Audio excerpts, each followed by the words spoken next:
هتافات والنداءات و من الهتافات التي كانت بالأمس في الميدان وفي مسيرة الأزهر أو من الأزهر التي اتجهت إلى ميدان التحرير: انزلوا من بيوتكم، الدور على بناتكم، واللي يعري مصر ما يحكمش مصر، وارحل ما تورطش الجيش، وبنات مصر خط أحمر، قتلوا الجيش أو قتلوا الجيش، قتلوا الدكتور، بكرة هيجي عليك الدور. هذه بعض من الهتافات التي كانت في ميدان التحرير. أما ميدان العباسية فكان أفرم أفرم يا مشير، أفرم أفرم اللي في التحرير.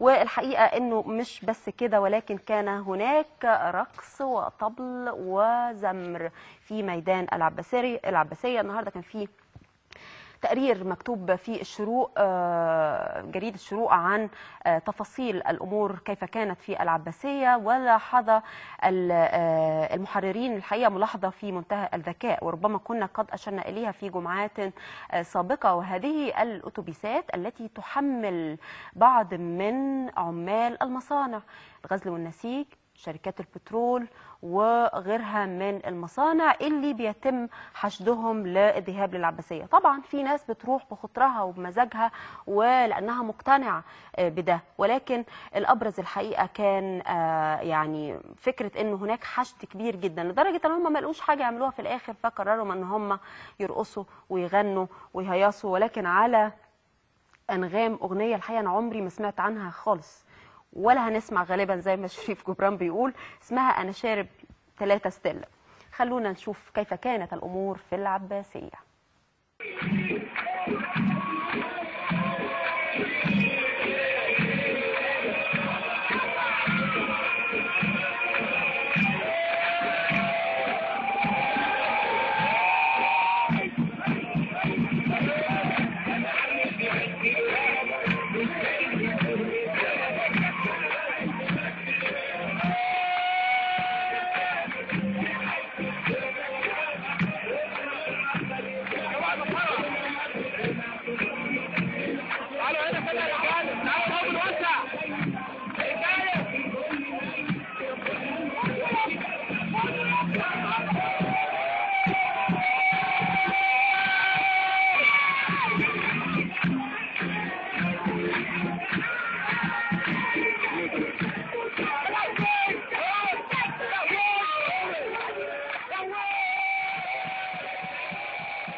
هكذا كانت الأحوال في العباسية بالأمس: طبل ورقص وزمر وأغاني غريبة وعجيبة، أو أنه اتهامات بالعمالة ومطالبات للمشير بالقتل